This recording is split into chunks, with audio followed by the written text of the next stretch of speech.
Imagine going to work, yet the money you make is distributed to those that decided to stay home. No matter how hard you work, you don't make any more, nor are you able to afford any more than that same person that was staying home. Imagine a society where you're not allowed to own anything or work towards a better life for you or your family. In fact, in this society, there's no incentive to even show up for work. This is a common ideology of how socialism works. The reality is the U.S. has many socialist programs that support millions of Americans every single day, and most of us have come to appreciate them. Yet the construct of socialism allows one more thing for our government to use to separate the American people. There are certainly some valid concerns about living in a socialist society, but is it all bad? Maybe. Welcome to the garden.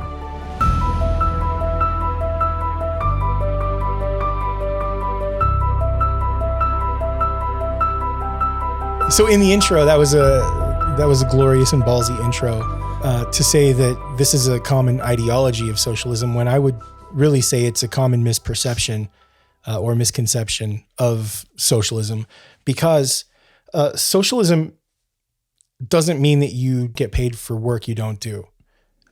Socialism means, to put it simply, it's democratizing the workforce. Right. So you look at a place like REI, they are one of the leading co-ops in the world. And that is how socialism would be set up. And the government's intervention would only be to say that a company has to operate in this way. So you no longer have a board of directors, but it's the people who make the decisions about how the profits are spent. Right. So you go to work, but you only get paid for the hours you work. If you're in a manufacturing plant, you get a portion of the profits for your labor. So capitalism right now capitalizes on your efforts by exploiting you as a worker. And it's why Jeff Bezos makes $2.2 billion every week, while his employees can't send their kids to college. They can't take breaks to use the restroom because they'll be fired if they take too much time for themselves. And you hear about the horror stories of how they're treated at Amazon. And that is a symptom of a capitalist environment. Okay. I wasn't expecting you to come out with guns blazing. Oh, sorry. That was pure Second Amendment right there. I can ease in. Yeah. You got to come in a little softer. Okay. So ideology versus misconception. I'm going to take it all the way back for a second. Sure. I agree with you. But the reason I agree with you is because a lot of what I was looking at over the last couple of days, trying to prepare for this, because I'm somebody that's kind of suckered into a lot of the socialism beliefs, right? That I'm not going to be able to keep my money and everything's going to be horrible. But when I started looking into socialism, it's confusing. Like it's incredibly confusing, all the information that's out there. And again, we talked in a previous podcast about how Google interferes with a lot of what we do. It kind of directs us down the path we want to go. So I don't know if that's kind of some of it or not. But when I look up socialism, and I'm sure a lot of other people may have looked this up too, it starts to mention countries like China, like Vietnam, North Korea. Sure. Talks about Leninism. It brings in Marxism. When we start bringing in some of these other things, it really gets confusing what socialism actually is. So I had to bring things all the way back to some of our socialist programs that we have in the United States, so that I could try to understand socialism a little better. I like your REI comment. Like it makes a lot of sense to me. But socialism it's scary for somebody that's been living in a capitalist society. And most of us have, like, our entire lives, right? You work harder, you make more. But that isn't necessarily true, unfortunately. Right. I know a lot of people that work really hard that have nothing because it's always taken away because there's always somebody bigger. That's what capitalism is all about, right? Yeah.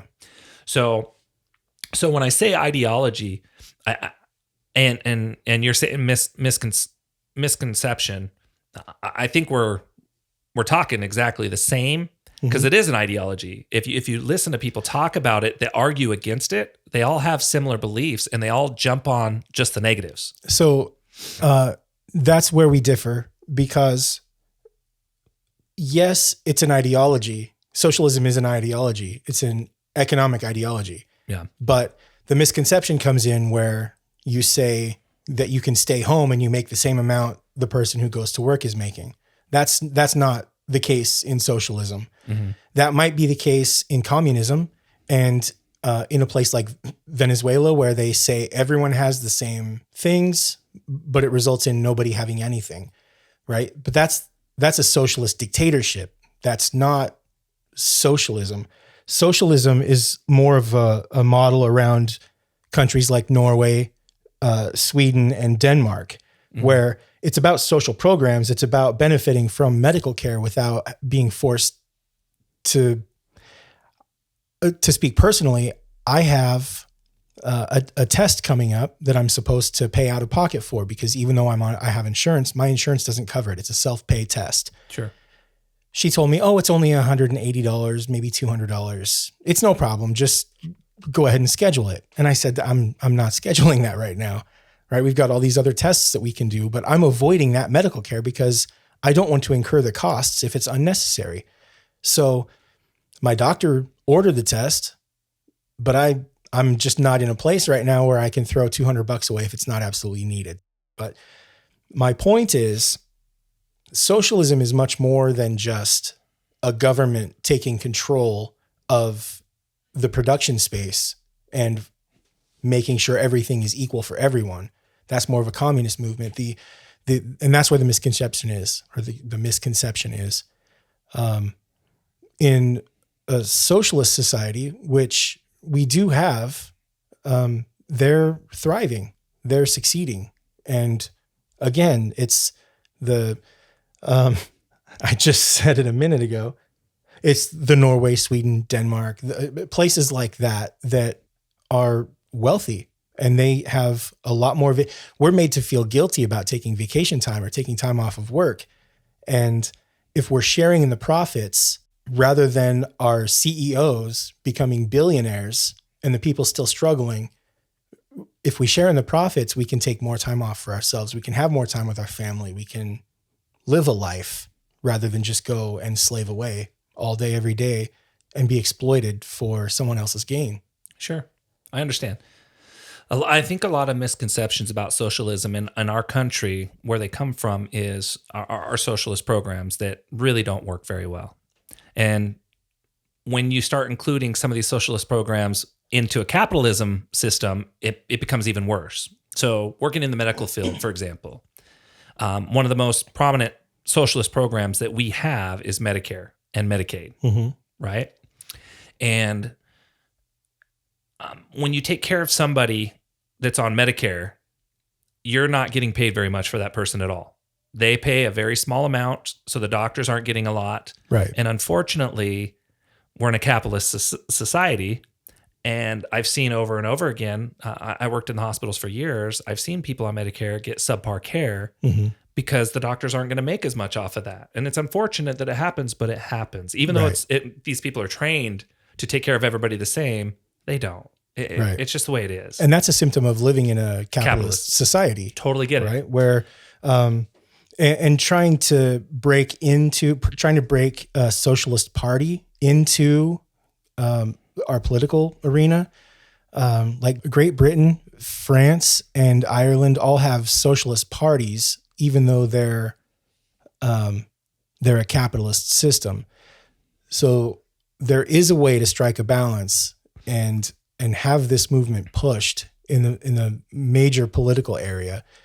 And what you're talking about is the problem with capitalism. Well, that's just part of the problem, right? But I mean, when you think about Medicare and stuff, when you think about medicine, period, a lot of things that I remember growing up hearing had to do with Canada, right? They have a socialist medical system as well, right? Somebody hurts themselves, has cancer, they have to go get an MRI. That MRI might not be able to be done for a month and a half, 2 months. So it's a slowing of care. And this happens with Medicare as well. I see this all the time as well. Right. Somebody's on Medicare, they may have cancer, they need an MRI or they need a CAT scan to see what's going on. And that was going to be my point. 2 to 3 months out, right? Yes. So that creates a problem in the system. So when I was reading about socialism, they talked about pure socialism. And when you read about pure socialism, it sounds like an amazing system. The problem is it's never been practiced in real life anywhere. So countries are using aspects of socialism in order to create a socialist society like Denmark and Sweden. And so that's not pure socialism. But when we start combining it with what we have in place, it creates a lot of fear, especially when we start including medicine in there. I mean, that's a big concern on everybody's plate is medicine. How am I going to be taken care of? It is. And to find out that you're not going to be taken care of or you're going to receive subpar care because you're on insurance or you're on Medicare. Yeah. You should be taken care of. And if the government isn't going to step in and say, no, these people deserve quality care as it is, I don't see why all of medicine can't. Like we were talking earlier off mic about in the UK, they had like a man on the street interview and they were asking people, how much do you think it costs for Americans to have a baby? And they would say free, $100. And when they found out it was $10,000, and that's if everything goes perfectly smoothly, they were floored. They couldn't believe how much we were paying for our medical care. And that is disconcerting. That's an alarming way to look at it, because people have no idea how much we pay. Half the time, we don't know how much we pay because I'm getting 6 different bills from 3 different doctors, and I never know where the next bill is coming from or when to expect it. And you're getting there's no clarity in the charges. billing. You're getting doctor's charges, and then testing charges, and then the X-rays, and like they nickel and dime you from every. Yeah, and that's the capitalist portion that's coming in, and I don't think people understand that. I didn't understand that, like I said, until I started looking into it. The other problem we run into with socialism, unfortunately. And you probably have an argument to this, but if we have a socialist medical system and everybody's getting this care and people need certain tests, what happens to our specialists? Like these specialists that are not on any of these insurance panels, they charge $2,000, $3,000 for some of their stuff. I mean, that's the capitalist portion of our society, right? Yeah. So now all of a sudden, where's the incentive for these doctors? Are we still going to have these doctors? And I know that we will have them, but are they going to be the highly qualified? Or are these people going to be like, you know what? I can make more money doing this instead. And so we're going to lose some of these specialists. So we're going to lose the money hungry doctors who are only in it to make a profit. Yes. And we're going to retain the ones who are in it for the people, to service the people. And they're still going to be making money. They're still going to be supported. It's not like they're going to be broke and trying to be a doctor. And part of the socialist movement is to get rid of a lot of the student debt that those doctors are going to incur. So they're going to come out free and clear of medical school. Medical school would be much more affordable if college was free, as it is in some of the more socialist countries. Yeah, that brings in a totally different issue. Right. I mean, and so because I'm talking about just medical and Medicare. You won't have to worry so much because people who want to be a doctor because they want to be doctors, but who don't take that step because they fear so much student debt and they just can't afford it and they can't make it fit into their lives. If they could make it fit into their lives, I think we would have a much better pool of people who want to be doctors rather than people who are only in it for the money. Yeah, that makes definite sense. I mean, because like I said, I'm only looking at Medicare and just the health, and I'm not looking at the bigger picture, which is where you're trying to pull in here. Mm-hmm. And you're right, money hungry doctors are going to do something completely different. After going to school where I went to school, I got to see a lot of changes in people, and I got to see even coming out of practice and working. I've seen how a lot of different doctors work a different way because they want to maximize the amount of money that comes into them, right? Mm-hmm. Insurance companies, they pay nominal fees for certain things and they pay a lot less for other things. So of course the doctor is going to want to charge the max amount everywhere he can. And in a socialist society, that would go away. So that would clear up fairness of care for sure. People would all get what's needed versus what pays the most. Right. And I understand that whole piece. School, that's a completely different issue. You're right. I mean, these people are coming out of school with $200,000-$300,000 of student loans that they're trying to manage. And by the time they get their student loans taken care of, now they're in a place where they know how to make money because they had to in order to pay off their student loans. So now that's the mindset that we've trained them to have. So that would definitely get rid of that problem. Yes. So socialism, like in that aspect, would make a lot of sense. But if we're going to talk about schools, now we got to look at the issues with schools. Mm-hmm. And our schools is another socialist system that we have. I'm talking like grade K through schools. 12. Yes. Yeah. And there's so many problems with the K through 12 stuff. We talked earlier about different ideologies as far as propaganda, and we're going to have a show on kids here eventually. But the whole idea of the schools being a breakdown, a lot of that has to do with what's being taught and how we're trying to keep the parents out of the schools in a lot of situations. And that's where people are seeing a problem there. So that makes socialism a hard sell as far as that goes. I guess what I'm trying to say is,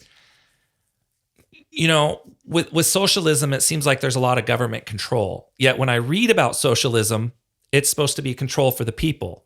Right. And so there's a lot of confusion there for me when I'm reading about it, because we just live in a system that I'm trying to understand how we can go from one system to the next.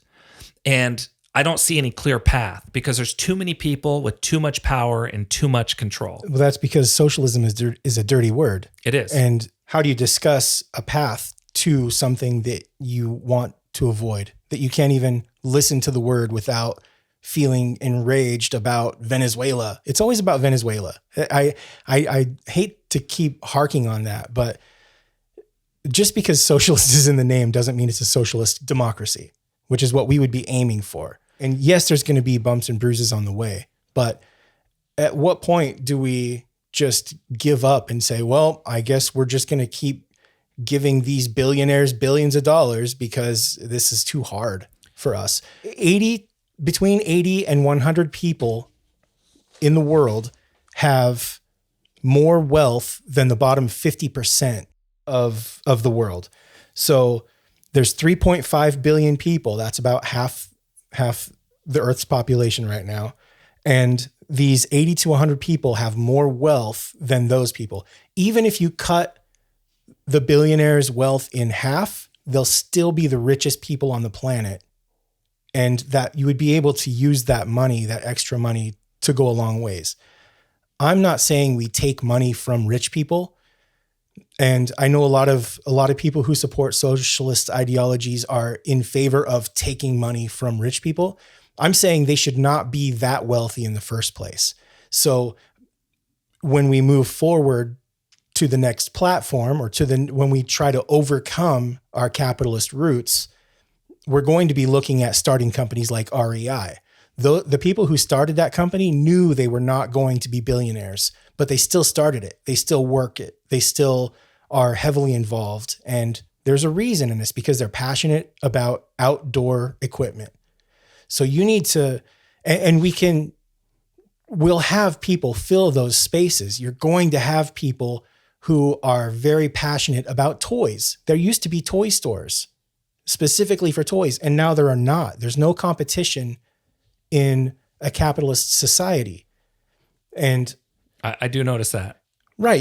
A lot of big companies are buying up all these small companies. It's making a lot harder for us to move. That's for sure. And invent. Like, I feel like we're losing our ability to kind of advance. Yes. We're like capping or something, peaking. And that's a symptom of the capitalist environment. So you have a company like Walmart who's willing to take a loss in a certain amount of time over like a 10-year period.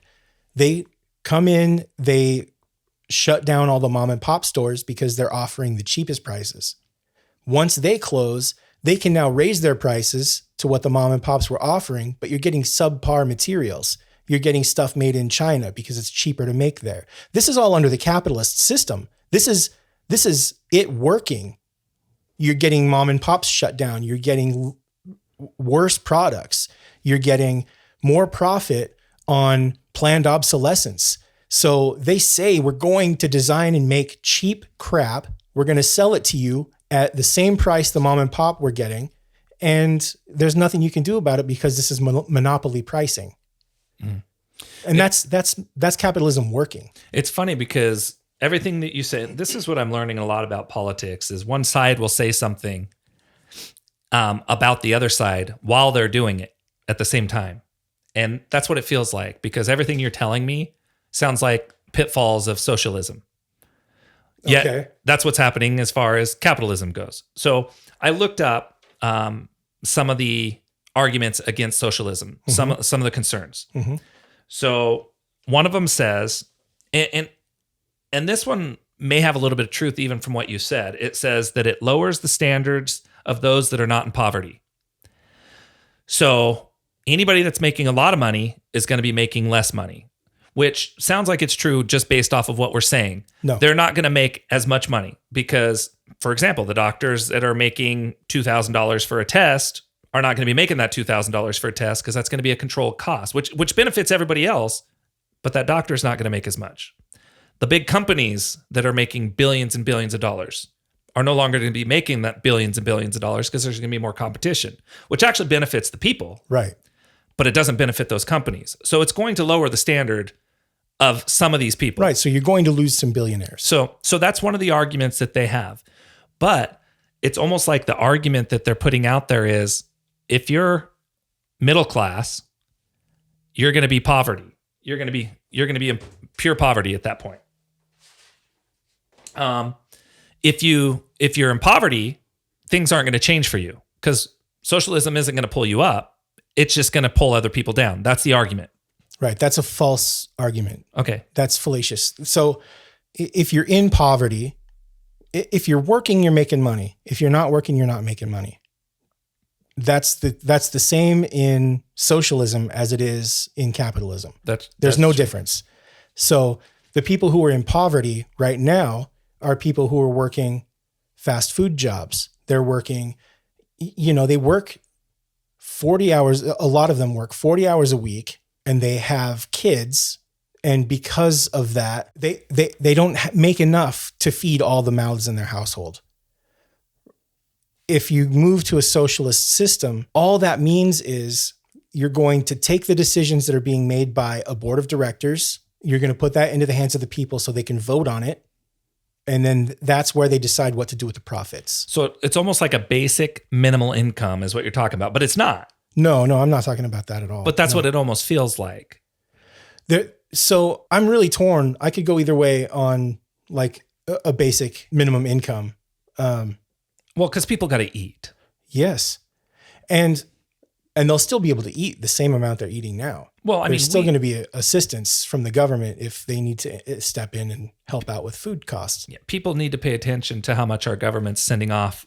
I mean, I think they're sending $150 billion of weapons off to Ukraine right now. Mm-hmm. Yet we're still starving. So, right. We're not, but we have a lot of people. Jeff Bezos, and that's just Ukraine. I mean, we have influence in hundreds of countries all over the world. There's a reason. We've been sending off tax dollars for this stuff for generations. So really there shouldn't be anybody starving in the US. But if we look at socialism from a global standpoint, but there are, it becomes a different thing. There's tons. Yeah. So, and there are over 1 million properties that are just vacant right now. And we have between 100 and 200,000 homeless people in our country. Why would they not be able to move into a vacant housing? It's because houses are not made to be occupied. They're made to be sold. And it all comes down to profit. And I don't want to come across as someone who hates money or hates profit or hates anything, but I do think that we need some level of equality. Because what's here now isn't working. Right. That is creating a vast amount of inequality. And I'm mostly a capitalist person, and I completely agree that the system's broken at this point. There's no reason a company like Apple should be worth $2.7 trillion. Right. There's absolutely no reason for that. Well, I'll tell you one of the biggest problems that I think there is with the system that we have, and I've talked to you about this before. I think there should be a maximum income, to be honest with you. A lot of people don't agree with me as far as this goes. And this is where I kind of lean a little towards the left, I guess. But I have a reason to think that, right? So we have people like Jeff Bezos, Mark Zuckerberg, Bill Gates.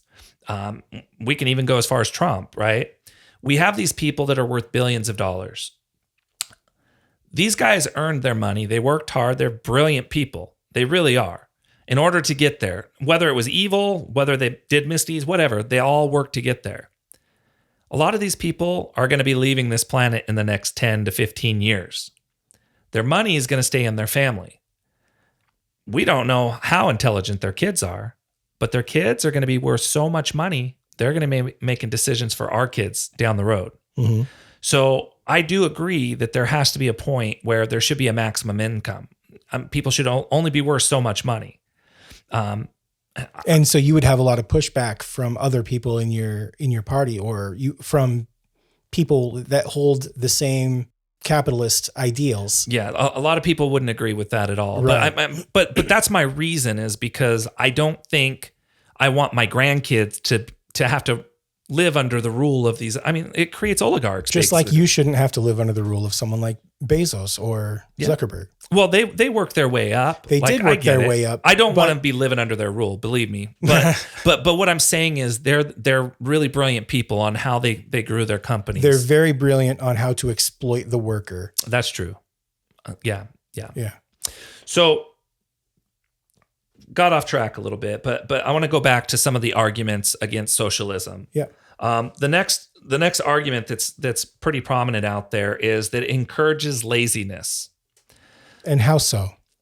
Basically, the way I understand it is, if you're not being paid enough, why would you want to work hard to get there? I kind of laid it out there a little bit earlier with the doctor thing. And so, but this is the argument. It's not my argument. It's just, it's something that I see everywhere, that it encourages, if you look up socialism or reasons to not be socialism, it says it encourages laziness. But again, you're talking about, you're not talking about the socialism we're talking about. Probably not. But I mean, if you think about, okay, another socialist program that we have in the US is called welfare, right? Mm-hmm. So actually they have corporate welfare as well. Corporate welfare has to do with bailouts, and that's for the big companies. That's a socialist program. They consider it socialist, but I would argue that it is more communist, because essentially it's the government deciding who's good enough to not fail. Right. And so they give the money out there. Right. But people would say it was socialist because these people are representing us because we voted them into office. That's republic. Well, rather than socialist. But the government taking money from one hand and giving it to another hand, that is, they're taken from the poor and given to the rich. Exactly. So it's kind of a reverse Robin Hood. But the only reason I would venture to say it's even remotely communist is because we live in a two-party system. Sure, we have other people that can run for office, for the presidency, but these people have to win a position in a majority of the states in order to get enough electoral votes so that they could actually be elected president. Right. And most of these people don't have enough money to go outside of their own state. There's a lot of people that run for president all throughout the United States that have no chance in the world of getting there. We have a two-party system. We have the Democrats and the Republicans. We have independents. Those are usually your millionaires or multi-millionaires that have enough money to support themselves. Like a Ross Perot who just wants to throw a monkey wrench into the scene so exactly. that he can sway the voters one way or another. Exactly. So with our Democratic Party, we get a list of a select few people that the government chooses that we can vote on. Right. That's not us choosing these people. We're choosing from a handful of people. Same goes on the Republican side. We get a select few people that we get to nominate or that we get a vote for. Right. And so I would venture to say that's more of a communist type ideology than it is, anything else. I mean, we call it a democratic republic, but I have a hard time believing that based off of that whole situation. Mm-hmm. I mean, if you run for president, there's no way you would even get close, and it's not because of anything other than you're not supported by either of those parties. Right. That's the only reason. So, way off track. Apologize. So anyways, we're talking about the laziness. So the argument kind of goes into the first argument that it says it lowers the standards of those that are not in poverty. So it basically makes other people do less and less and less because they're making less. And that's the whole argument that I understand about socialism as far as the laziness goes. Because if I'm not making, say I'm a garbage man and I'm making 70,000 a year, but now because it's a socialist program, I can only make 40,000 a year. Why would I work so hard?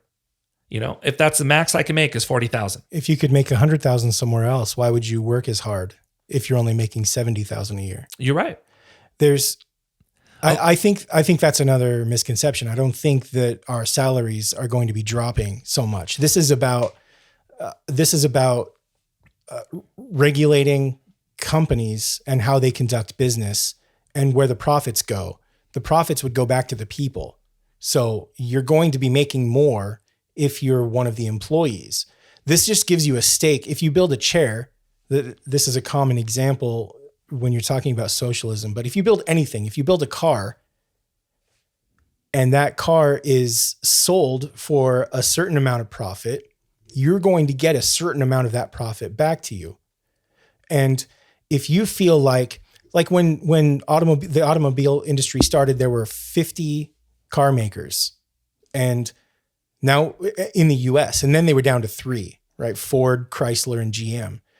If you feel like there's another car maker that you are more passionate about, you can go there to that company and make their cars. You're not going to be suffering, and you're not going to be blindsided with a cut in your income, because you're going to be getting some of that profit back. So we've had situations like this happen to where we've worked to raise the wages of those that were in the poverty level. A lot of this is hearsay. I mean, I don't have any evidence to support it at all. But in Seattle, for instance, they raised minimum wage up to $15 an hour.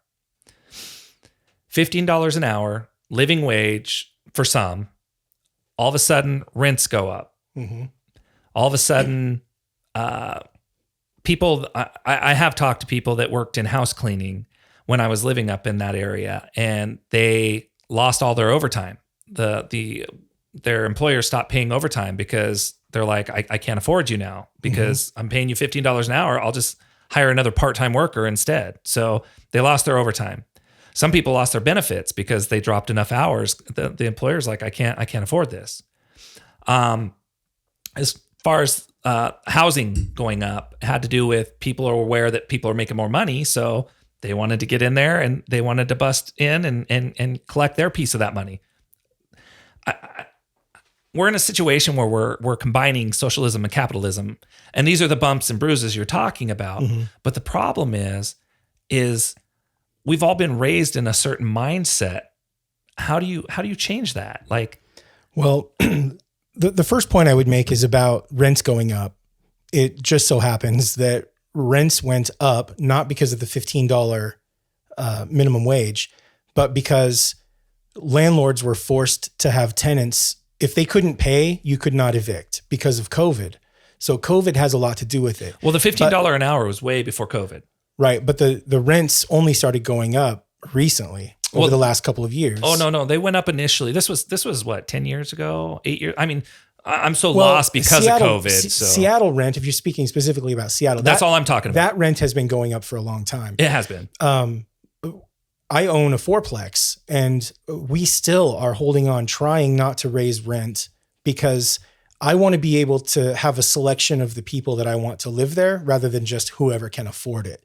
So I keep my rents as low as possible. And yes, I make less money, but I would rather have good people who tend to struggle more rather than just, and we were very lucky during the COVID crisis that our renters were paying their rent. The building materials, any repairs that were made, the boards went up from $6 roughly to $30 or $40 or $50. In some places, OSB was $70. And yes, we're going to have to raise rent because and this applies. I'm not trying to be sidetracked, but the insurance is going up. The taxes went way up. The building materials for repairs went way, way up. And you look at companies like McDonald's who brag to their shareholders that they're not making they're not the most profitable they've ever been because they're making more in just profit. They have the highest profit margin that they've ever had. Every major corporation has used COVID as a reason to raise their profit margins. And that is despicable. That is gouging, right? The OSB didn't need to be $50 to $70 to make a profit. They just wanted to make more of a profit. And so McDonald's prices went up by roughly 30%. They doubled their profit margin by raising their prices by 60%. That's disgusting. And that totally trickles down to my rentals. I have to raise rent because my insurance has gone up, my taxes have gone up, the building materials have gone up, everything. And so this is all the functioning of a capitalist system. This isn't mixing in with socialistic ideologies or socialist ideologies. This is just how the capitalist system works. And the major complaints against capital, and I know I still want to hear the other arguments. There's a couple more. I'm just looking at them. But the complaints against capitalism is the instability. Every 4 to 7 years, you have a recession. Of some sort. Everyone, you have the housing crisis, the automobile crisis, all these bubbles that they have, the Silicon Valley bubble that burst. And, this is how it's designed to work. And this is capitalism working as well as it can work.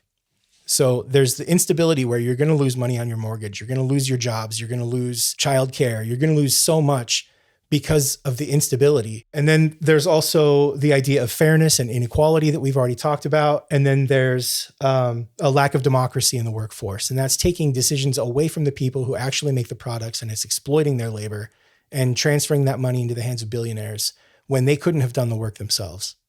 So there's only 3 major complaints against capitalism, but it pretty much embodies everything that capitalism is. It's funny because one of the things about socialism that I saw as an argument is it said that it leads to totalitarianism, which is a form of government that requires complete subservience to state. So how can it lead to complete subservience of state if we're just saying that the government is going to regulate the industry? That's, I think, the big problem is because the government is not very good at regulating anything.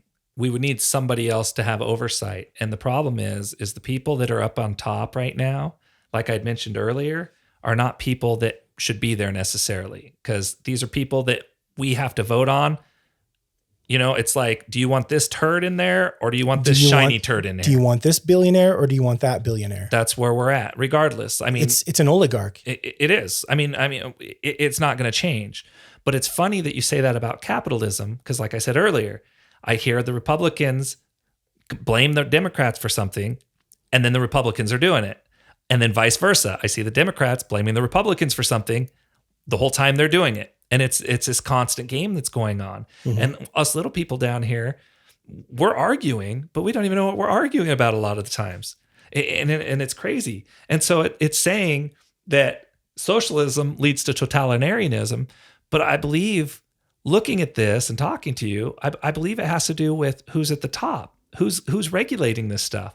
Because ultimately, if you start handing control over to the government, that's power. And the government is going to take control. And that's why that article said that we've never used pure socialism ever in history, because there's always somebody up there to steal that power. But you're not giving all the power to the government in socialism. What you're doing is you're giving government just the power to regulate and say, no, you're not going to make $6 billion this year while your people are too broke to send their kids to college. It's just going to level the playing field between the CEOs and the people working for them. It's just going to level that playing field. In some of those situations, it's absolutely crazy. It's gotten so far out of hand. Because I do remember Ma Bell. I remember the whole AT&T breakup because of monopolies. Mm-hmm. And now we're in such a monopolistic society. I mean, these companies are buying up any competition whatsoever. Yes. They're buying up everything. And so at some point, I don't know when this flipped. Like, I have no idea. In the last 40 years, I don't know when this flipped over to like it is. But we have so many monopolies. Apple is absolutely a monopoly. Facebook, I mean, they bought up Instagram and they bought up all these other social media companies. And all of that is free. And that just means that you are the product. Yeah. And they're teaming up with Google now. Like, there's a big old class action thing going on over in Europe because Facebook and Google teamed up on the two of the most powerful companies. If you look, these companies are buying companies left and right. Yeah. It's insane. That's why I'm saying no company should be worth $2 trillion or even $1 trillion. I mean, that's insane. I think the United States GDP is just over $2 trillion, and these companies are worth it. Yeah. Like, it's insane to me. So, but it's interesting that your argument against capitalism is the same argument against socialism. And so we see things completely different. Yeah. And I could see where the arguments come from, because I could yell at you until this is going to lead to this. And you're going to be like, no, capitalism leads to this. It's already leading to this. Yes. So we're arguing the same argument on different sides. That's more of that division going on, why these elites are sitting up there probably laughing at us pulling the puppet strings. Yeah, it's insane. Okay, so here's another one. Limits innovation. They say that socialism limits innovation because it gets rid of the competition. But I think we've kind of addressed that, because you've said that it limits the innovation with capitalism because these companies are buying up all their competition. And so we lose out on a lot of that. No one is forced to innovate. Nobody's forced to innovate. I don't know that it would be any better under socialism. I don't know what the argument would be, because no matter how much you talk to me about how good socialism is, it's ingrained in me that it's not a great thing. And I can see the value if we had a true socialism and we had honest people, but we don't. We have crooks. But it doesn't. We have a society of crooks that are up the top that would be pulling the strings there too. That's not entirely true. And it's not a toggle switch. It's not like you go straight from capitalism straight to socialism overnight. That's impossible. No. There are small steps that are going to need to be taken. And while there's never been a true socialist country that was all 100% socialist, there's never, that I know of or that I can think of, the U.S. is not as capitalistic as we think it is. No, it's not. And it's not even in the top 10 of the most capitalistic countries in the world. Yeah, I was actually looking at just that this morning, and some of the programs that we have that are considered socialist programs are Social Security, Federal Reserve. They have endless wars in there. I'm not exactly sure how that fits in there, but that was one of them. School subsidies. So any of the subsidies that we're paying out, that's considered socialist programs. Corporate welfare, those are your bailouts. Our IRS is probably the most powerful socialist program that we have in the United States. Medicare, public transportation, and the FDA. Those are all considered socialist programs that we use in the United States. And did I mention it, or did I miss it? Did you mention the Postal Service? No, these are the top 10. Okay, top 10. Yeah. No, the Postal Service, absolutely. And I would probably argue that even the fire department would be forms of socialism as well, to some degree, according to some of the definitions, right? The fire department's owned by the people. Taxpayers are paying for this, and they're there to help protect us. Great system. I mean, that's a great system that works. I think Social Security works to some degree. Unfortunately, now we're talking about capitalism being in there as well. And so that kind of dampens Social Security, because Social Security checks can't keep up with growth. Right. They can't keep up with growth. And when was the Social Security the most effective? It was probably around the time of its inception. And 1935, when was the Depression? We had an effective Social Security program because they were taxing corporations in order to institute these programs. We also had the most highway. This was the industrial age, the 1920s to 1940s. They were building highways. They were doing all kinds of work because the president just wanted to get Americans back to work. And Social Security was a part of this initiative. They took money from the corporations in the form of higher taxes, and they put it into this program that was ultimately successful for how long? I mean, this is 2022, and they've been going for almost 100 years. What's different now? Is it the major corporations who know how to circumvent the tax system. I think so they pay less in taxes. No, I think, well, that's probably part of it, but I think it's more that our federal government has borrowed so much from our Social Security and Medicare that they can't keep up with. They have to do lower cost of living wages. But if we were to tax more, they would be able to afford more in the Social Security programs. Well, and that would ideally they would, but the problem is so here's something interesting about the post office. You brought up the post office. So the post office is incredibly profitable. It's very profitable, but everything you read about the post office is how there are billions of dollars in debt. The reason is, from what I understand, is that the post office was required for years to fund everybody's retirement at the moment that they became a regular employee of the post office. So they had to fund their entire retirement at that moment. Right. This cost the post office billions and billions of dollars. The federal government used that as a borrowing pool. So they would take money from this all the time to use on different things.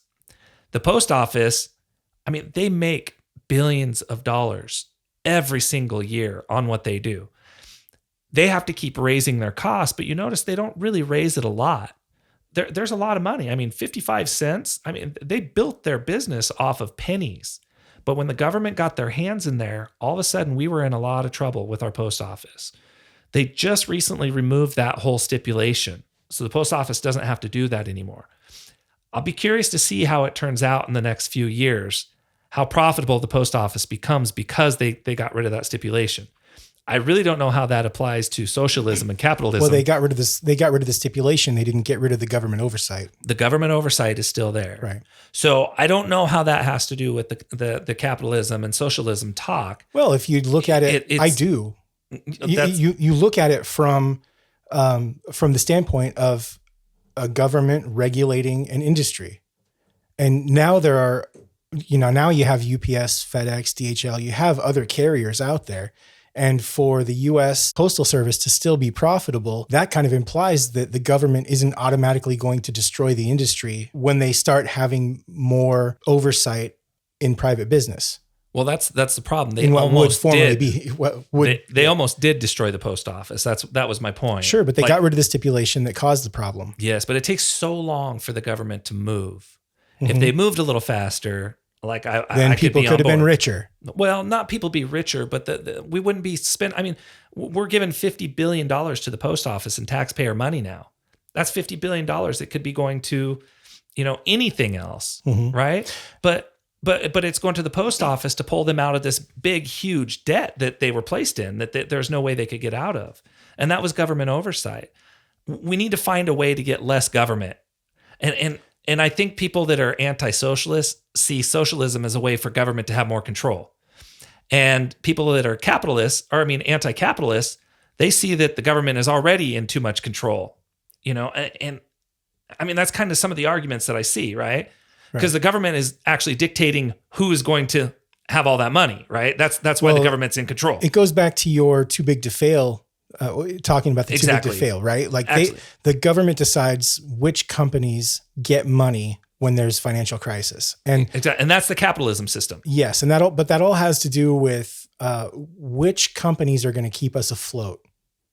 And so I can understand the money going in some ways to them, but what I don't understand is when they get their incentives, they get billions of dollars to bail them out. And then that company starts making a profit, but they never have to pay that money back. That's disgusting. Yeah. And well, some of them do. A lot of those bailouts that they did have to pay stuff back. Some of them paid some of it back. Yeah. I don't know. I don't have any details on how much was paid back by which ones. I know that Ford never took a bailout, and they survived by the skin of their teeth, but they did it. So, at least that's what I remember. I might be. This is way back in 2006, 2008. 2008. Yeah. So I know there was companies like that, but there was a lot of other companies that received their bailout. This whole pandemic has thrown everything completely bonkers. There's companies that probably should get a subsidy or a bailout that haven't been. We have companies like the cruise industry that was completely decimated, completely. Because for obvious reasons. Yeah, but at the same time, how do we help them out? Our country's not going to, because these people go to these other countries to register their boats, so they don't have to pay so they can hold on to more money, so they don't have to pay as many taxes. At least that's what I understand, right? Well, I think the cruise industry can stand on its own. Yeah. Now that they're allowing more cruises. Thank God. I know you're big my on thing. that. I've never been on one. It's not really my idea of a good time. So I got one more thing for you. Yeah. And this is going to probably make you laugh a little bit, but because this has been your argument about capitalism. Mm-hmm. So the argument against socialism is that it destroys small businesses. Right. So in a socialist society, they don't believe small businesses are going to survive because there's no way they can afford employees.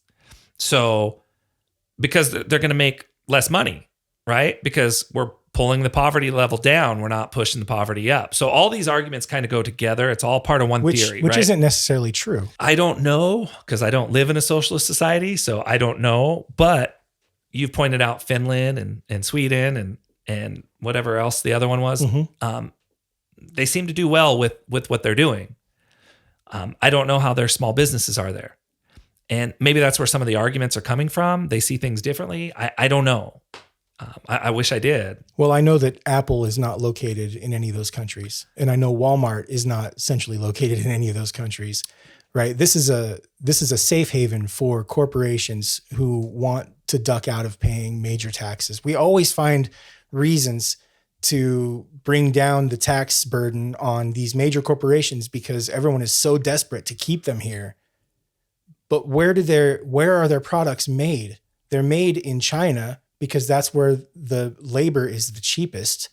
And this is how capitalism works. This is what it is. So if they were to keep their production here in the United States, as we had when we were a booming country financially, when Detroit was still viable, if we bring the manufacturing back, it's done through a socialist system, not through capitalism, which caused us to lose it all in the first place. I'm not sure that Detroit was ever functioning with car manufacturing. Yeah, that's true. It was, but yeah. I've never been there myself, so I can't. I've heard a lot of horror stories about that place. So, but I don't know if they came after all the car manufacturers moved out. But the labor, where's our labor right now? Our labor force is in China. Yeah. Or Mexico. Or Canada even. Or down in South America. And you buy a Ford and it's more Canadian and Mexican than it is an American product. Yeah. Right? You pretty much any car. A Nissan 350Z is more American than Ford. Right? The designer was from California. They manufacture parts here, certain amount of parts. It's basically an American car, more so than GM, Ford, or Chrysler. My only point is that you're losing a labor force, and we have been losing this labor force under capitalism. So you talk about the poverty level. Well, what better way to get people back to work than to start manufacturing and have a say in that manufacturing process and have a say in where the profits go? We've democratized our government, right? We no longer have serfs, and we no longer have the feudalism or the feudalist system. We're moving forward in some ways. We've democratized our political space, but not our economic space. And so those two are in constant conflict. So yes, the government is going to seem inept when it comes to them having some oversight into our private corporations. But that's because they don't belong in our private corporations. They do belong in a socialist system, just providing oversight to make sure there's an equality and that the company is abiding by the wishes of its people. So Canada. Yeah. Is that considered a socialist country? No. They have socialist programs that are very effective. Right? Yeah. This is another thing that I think about is what just happened in Canada, how they shut down the whole income stream of people trying to support the trucker convoy. Right. Whether you agree with it or not, people should have a right to be able to protest, right? Right. They don't have the same First Amendment rights that we have here. I think they have some amendment rights. I don't know. I was listening to Ben Shapiro again, and he was talking about it, but maybe he was saying that they were peacefully protesting, but I don't know if he knows what their amendments are in Canada or not. He's a lot smarter than I am. So, Oh, that's questionable. oh no, he's No, brilliant. he knows how to sell himself. When you give your government so much power, which we're at risk of doing too. I mean, we've been asleep for so many years in this country, and I mean, there's an awakening going on. Whether it's good or bad, it's hard to know. I mean, we're going through a lot of changes for sure, and we're being pushed and forced through a lot of these changes for some of us. Actually, for all of us. I mean, even the people that are getting what they want are not necessarily getting what they want, because I mean, you see somebody that agrees here, and they're all in the same party, and then somebody says something that they don't necessarily agree with, all of a sudden they're cast out 100%. So Right. so we're walking on eggshells in this country right now as we're going through this whole process of this change. Who knows where it's going to end up? I mean, but I know that where we're at right now, whether it be capitalist or socialist or wherever, it's not working right now. Right. And I know there's a push to make it go one way or the other right now. I know there's a lot of the things that we're seeing are definitely coming from the wealthy. They want us to think a certain way, and they're putting a lot of money into us thinking certain ways. And I understand that. Yes. So I'm very skeptical about that. As far as socialism, I'm not completely sold on socialism, because even though these are arguments that I see out there, I can see where some of this stuff can be an issue. Mainly the poverty level and the laziness. Right. I don't know how to get around that, like in my mind. Right. So, I mean, you could talk to me until you're blue in the face. and I won't do that, but I will just say the poverty level will improve when we have manufacturing return to the States. That's only going to happen with a socialist system, because it's not happening through capitalism. That's more than likely the case. So maybe some sort of a hybrid system. I don't know. We'll have to see kind of where we end up. But like I said, where we're at now doesn't work. And there's a lot of things about the capitalist system, and I consider myself a capitalist, but there's things about the capitalist system that I don't necessarily agree with. And like I've mentioned over and over again, there's no company that should be worth, more than most of the countries in the world.